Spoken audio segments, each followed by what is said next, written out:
Hey everybody, thank you for joining us on the TWNRGY Podcast. Thank you very much. What? I just wanted to give you guys some tips on where to find us. The main thing, well, obviously you found us if you're watching this, but... you found us, thank you. We were lost for a little while. Search, first one is YouTube. Go on YouTube and search TWNRGY, TWNRGY. And also do the same thing on Facebook, search TWNRGY. And then also we have a Patreon account. Or first off, we have an Instagram account. Do it for the gram, y'all. Gram it up. Grammy season's coming up. Yeah, folks. Get those grams. Award-winning. Likes, comments, whatever. But yeah, search for us on Instagram. Search TWNRGY. And then also, Patreon. We have a Patreon account. That website is www.patreon. And it'll be /TWNRGY. And on Patreon, you'll be able to see our videos, and you'll have an opportunity to contribute if you'd like, whether it's monthly or a one-time contribution. There is expenses that are factored into this, whether it's posting and other things of that sort. But if not, feel free to continue to watch us for free and enjoy the material that we put out. And Adam has some other information in regards to how you can find us. All right. The other things you could do to find a place to, say, listen to us on is go on Apple iTunes, go on that search bar, type in TWNRGY, TWNRGY, and then our podcast will pop up. Also, the same for Spotify. Just type in our TWNRGY name. It'll come up. And then go on Stitcher.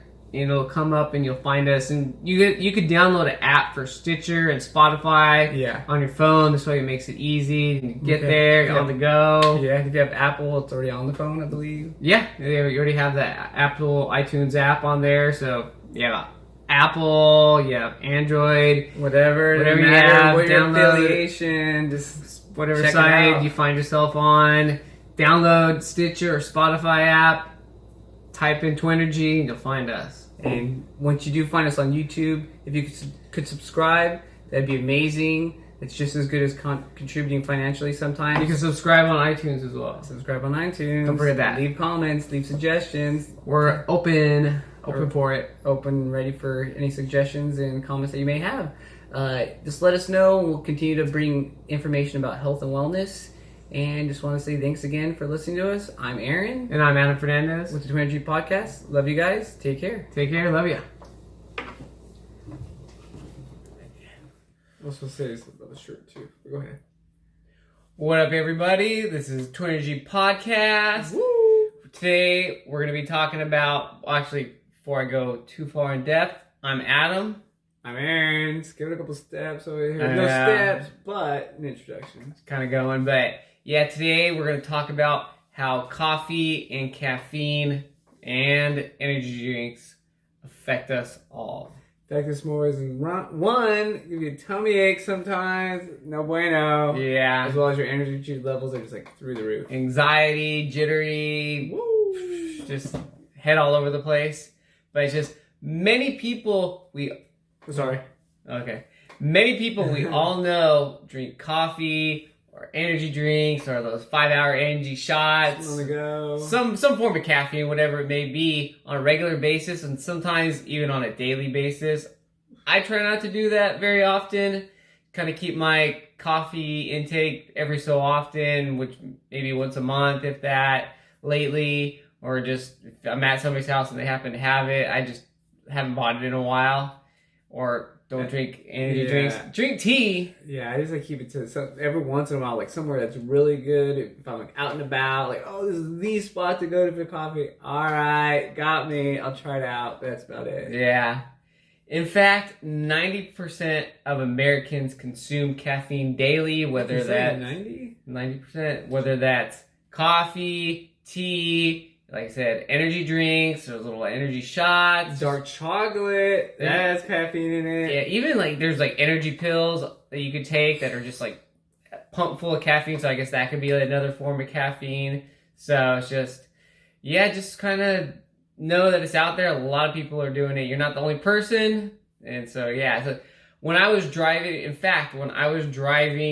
to San Diego for work for like a 6-month period. I was getting up around 3 something in the morning, and It was not fun. It was not fun at all. It was rough. But yeah, when I get to office, I drink a few cups of coffee, just kind of get in that rhythm, get that energy throughout the day, and just try not to get the lulls. But I mean, you get just these spikes. You're drinking that caffeine, boom, you get a spike, bop, bop, boom, up, down, up, down. And so after a while, I realized, I go, I'm just gonna cut out coffee during the week and just drink it on the weekends, just because it just wasn't putting me in the right place during the week, I felt personally.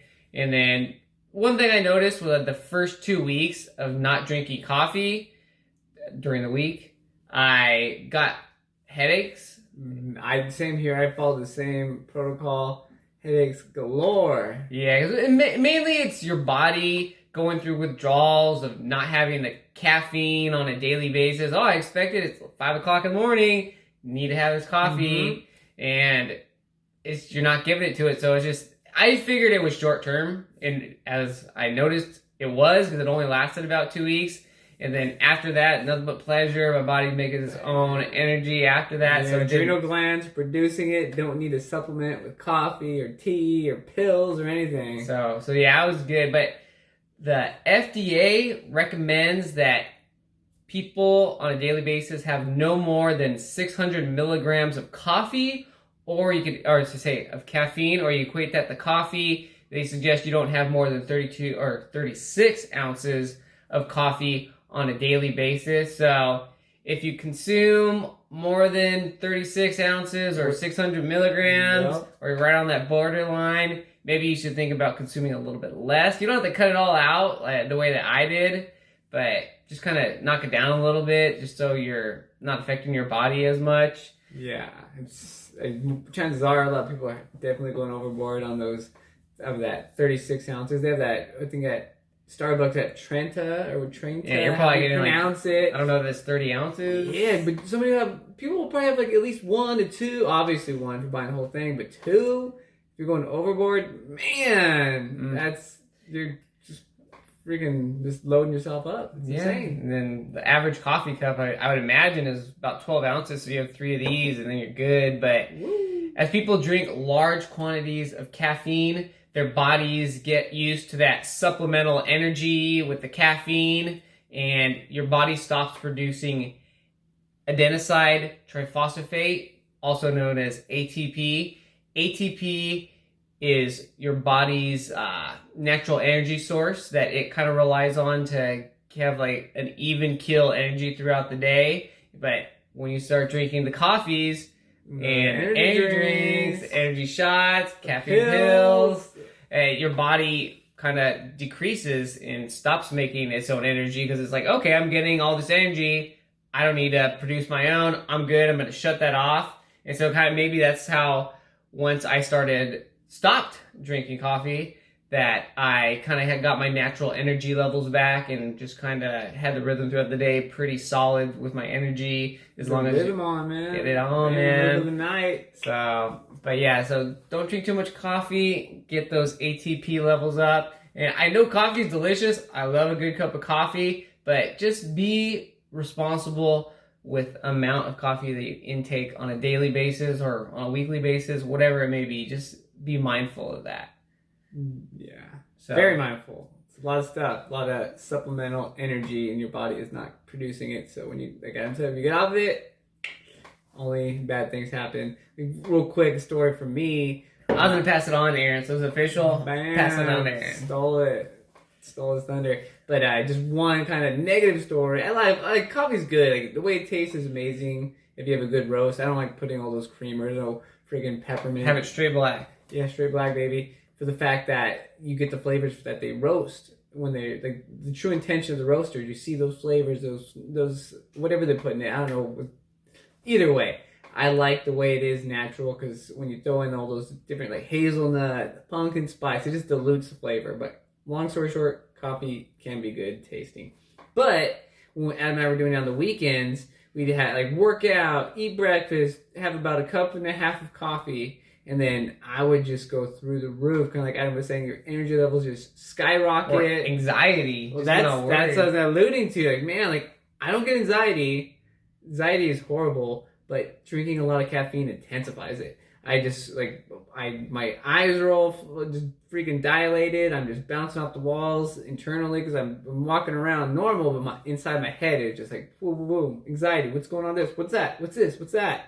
And then sometimes Adam and I would go to friends' houses on the weekends. We're driving around, just had a freaking infusion of coffee, and then Adam will be listening to this fast dance music, and then that stuff starts giving me I feel like I'm having a heart attack. I'm like, I can't handle it, man. I can when I'm not hyped up on the coffee, but then just the anxiety levels go from here to there listening to fast music. And luckily, when I'm driving, it's worse. So I'm like, oh, is that guy gonna hit me? Is that one gonna hit me? Bam, whatever.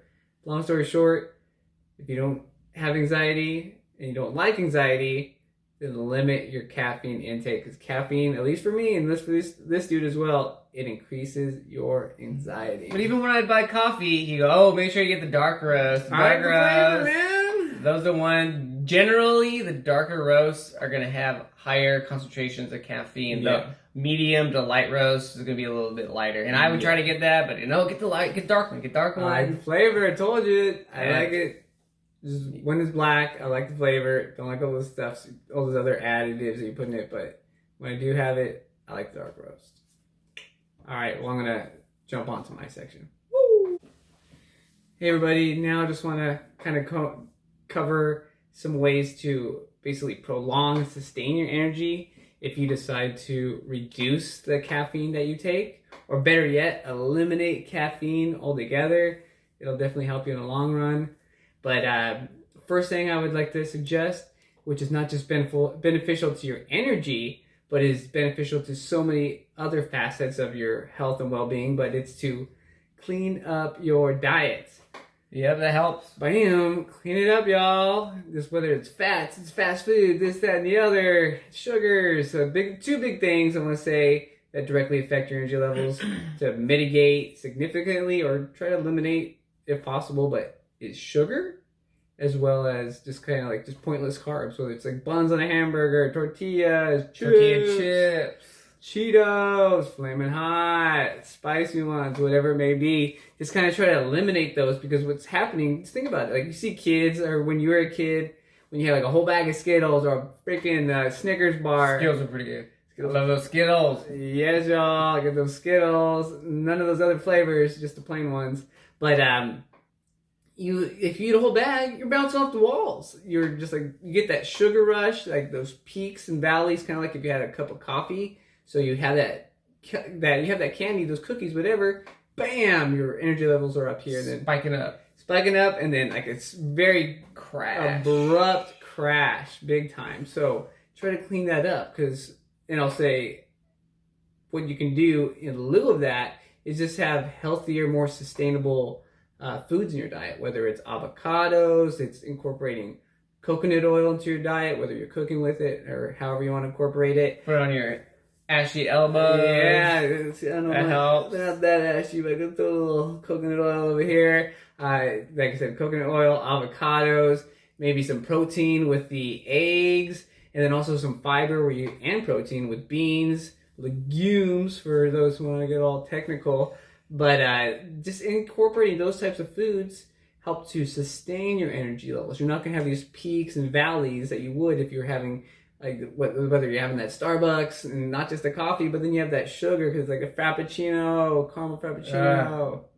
So calories, coffee, or caffeine, the sugar, everything just gets you even higher. Yeah, so just eliminate just pointless carbs and pointless sugars.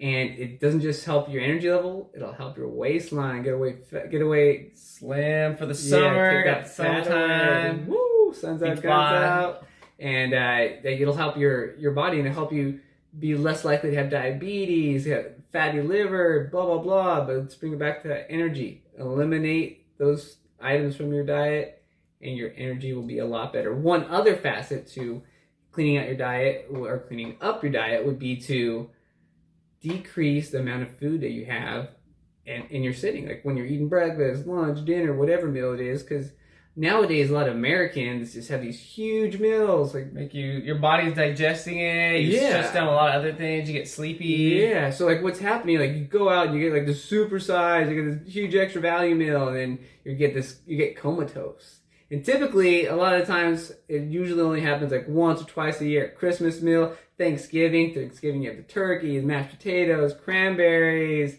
You have sweet potato pie, pumpkin pie. And after a big, huge meal, you're tired. And like Adam was saying, what's happening is that your body's putting all its resources to digest that food.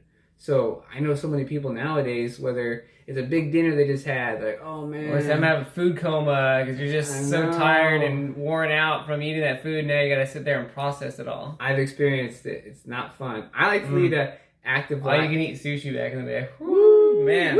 I have to go and take a nap after that. I love sushi, but yeah, I don't know if I can eat that much anymore. But yeah, so I like to lead an active lifestyle. I like to go on bike rides, hikes, runs, do things with friends, things that are active, paddleboarding, woo! But only way to sustain that is cleaning up your diet, decreasing the amount of food you have in one sitting so you can have the energy to do these things all throughout the day, all throughout the year, week, month, whatever the case, lifetime. So clean up your diet and limit the amount of food that you're intaking, and your energy levels will be more sustained. And you won't have to worry about supplementing that energy with coffee, energy drinks, pills, whatever the case may be. But for those of you who don't want to give up your caffeine, there is an alternative. That alternative is green tea. Green tea has other benefits as opposed to just the energy increase that you'll experience. What green tea does, it has polyphenols in it. Polyphenols help to combat cancer as well as decrease inflammation. Don't they fight free radicals as well? Free radicals, the new radicals. Yeah, fight free radicals. So it kind of just helps your body and your well-being get a lot better. And like I said, it decreases your inflammation, helps with aches and pains, achy joints, achy muscles, whatever it may be. It helps to mitigate some of the pain that you're experiencing. You don't just get those peaks of energy where it's like you get so high and you go crash and smash on the ground. And part of the reason very evenly sustained. And part of the reason why it's evenly sustained is because of this chemical L-theanine that's in it. And just think about it this way, because as we said earlier, when you have coffee, you just have just a sudden rush of energy. And what L-theanine does, it kind of caps that energy. Like here, you just have this caffeine, and it kind of stops it right there and helps it just sustain your extra energy that you're intaking through the green tea and the caffeine that's in the green tea. So it's more sustained energy to where you're not having 2, 3, 4 cups of coffee, and you just need the 1 cup of green tea if you need the extra energy. And one other benefit is it has antioxidant properties to it as well. So it helps get rid of some of the toxins that are in your body. But when you are searching for a green tea, don't look for the Lipton with the lemon juice or the peach one. It tastes like soda pretty much. I know, you might as well just the raspberry flavor. Might as well just crack open the soda, because you're not just getting the caffeine from it, you're getting that sugar rush that we talked about. Pretty much a little Kool-Aid iced tea kind of thing going on. Yeah, so whenever I have green tea, I don't have it as much anymore, but I'll just have, I was having matcha, which is a form of green tea, but just, I look for unsweetened. Whether I'm getting something that's pre-packaged, and I look, oh, unsweetened, bam, there you go. Or just like the tea bags, when you have like just hot water, you get a tea bag. Typically, those things are unsweetened, unless you buy the ones that are like apple cinnamon flavor, whatever the case may be. But try to stay away from the ones that have all these extra, like we're saying, clean up your diet, all these extra not needed calories, these sugars, these carbs. Just drink it straight, people. Straight green tea. And one last item that will help you increase your energy, if you haven't guessed it already, it's pretty obvious, but it's getting more sleep. And I would suggest to try to get anywhere from 7 to 9 hours of sleep. This way, when you get enough sleep, you reset yourself from the previous day. Your body's able to relax and clear out your mind, and then you're set for the next day. Yeah, but think about it. When you're in bed, just because you're in bed for 8 hours, 9 hours, does not mean that you're getting adequate sleep. It doesn't mean it's restful. Yeah, because what I do, I have my little Fitbit here, and it'll tell me like, oh, hey, typically I have anywhere from like 30 minutes to an hour plus of awake time, where maybe I'm tossing and turning. Maybe I do become awake. I had a bad dream, a scary dream, and need that night light on. Knocking on my door. Yeah, I don't know if you get the boogeyman in our room, but set yourself up for good sleep. Don't just say, all right, I'm going to allot 9 hours of sleep every night. But if you're not doing the right things to get great sleep, it's a lose-lose. It's a losing battle. So first off, go back and listen to our podcast about sleep if you want to know about a lot of the nuances to get great sleep. But just a real quick refresher, stop looking at all the screens before you go to bed, whether it's tablets, smartphones, TV screens, computer screens. Limit the amount of blue light.